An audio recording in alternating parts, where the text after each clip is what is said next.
रहे हैं। जब से ये प्रधानमंत्री नरेंद्र मोदी आए हैं, इसलिए हम लोग को ऐसी सरकार नहीं चाहिए।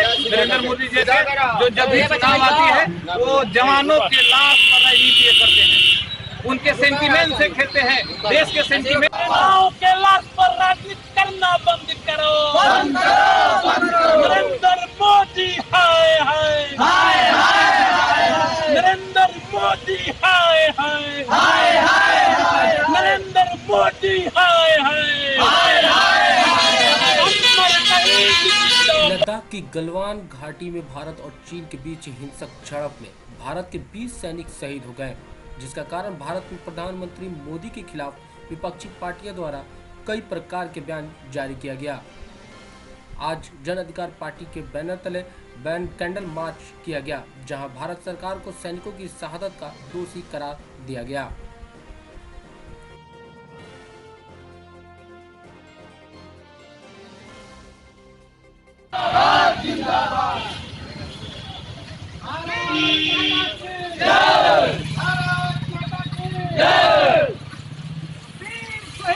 अमर रहे, अमर रहे, अमर रहे, वीर शहीद अमर रहे, अमर रहे, अमर रहे। चाइना के बॉर्डर पर हमारे देश के 22 जवान शहीद हुए हैं। उसके शहादत भी हम लोगों ने जन अधिकार छात्र परिषद की तरफ से कैंडल मार्च आरा भोजपुर हम लोग निकाले हैं, ताकि उस जवानों को आत्मा की शांति मिल सके। हम लोग को है मांग है उस जवानों को, सारे परिवार को सरकारी नौकरी और 1 करोड़ रुपया मुहैया कराया जाए। जी, क्या नाम हुआ आपका? डॉक्टर ब्रजेश कुमार सिंह, जन अधिकार पार्टी जिलाध्यक्ष भोजपुर। हमारी जन अधिकार पार्टी की यही मांग है कि जो वीर जवान इस देश के लिए शहीद हो रहे हैं, माई के लाल जो शहीद हो रहे हैं, उनके लिए पहले तो हमारी तरफ से उनको विनम्र श्रद्धांजलि अर्पित हम सुमन करते हैं और मांग करते हैं सरकार से कि सरकार इसको गंभीरता पूर्वक ले और इन जो शहीद हुए वीर सपूत इनकी परिवार को, इनकी बाल बच्चों को देखने के लिए इनकी सरकारी नौकरी मुहैया कराया जाए और इनका जो दुश्मन चीनी है इनको ईंट से ईंट बजाने का भी काम किया जाए। इसलिए कि ये देखा जा रहा है कि जब जब चुनाव हो रहा है तब तब ये घटना घट रहा है। हमेशा यही देखा रहा है जब से बीजेपी की सरकार आई है, जब भी किसी भी प्रदेश में चुनाव हो रहा है तो वहाँ लगातार राष्ट्र में वीर शहीद हो रहे हैं, नौजवान शहीद हो रहे हैं। ऐसी ये कब तक चलेगी? इसका दोषी किसको मानते हैं? जी, सरकार को। जी, इसका दोषी पूरे तौर पर हम लोग इस सरकार को बहिष्कार करते हैं कि इस सरकार में इस तरीका का अन्याय हो रहा है, बढ़ रहा है।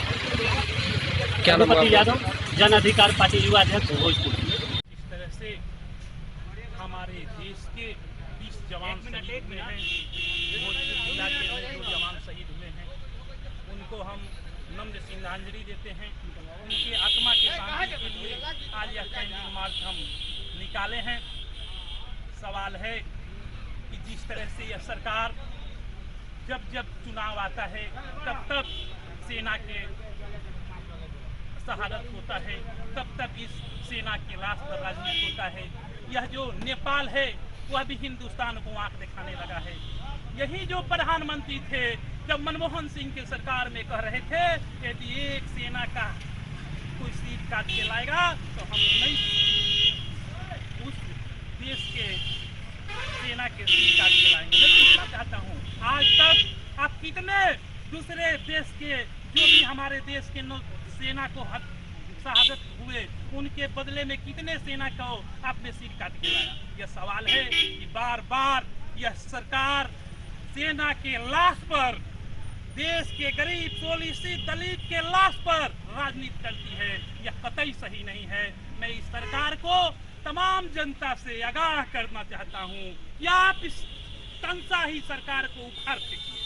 चीन के भी 43 सैनिक की मौत की खबर आ रही है। यह सर कोई डाटा नहीं है।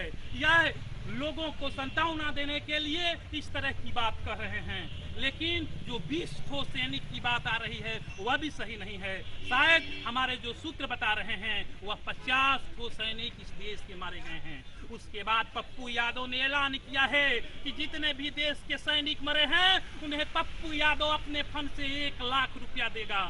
लेकिन इस राज्य के मुख्यमंत्री को देखिए, उनके शहादत के समय वह आए भी नहीं, उनके परिवार को सांत्वना भी नहीं दिए। शायद इससे शर्म की बात और कुछ नहीं हो सकती है। मैं यही कहना चाहता हूँ। सुजीत कुशवाहा, जन अधिकार छात्र परिषद, वीर कुंवर सिंह विश्वविद्यालय, आरा।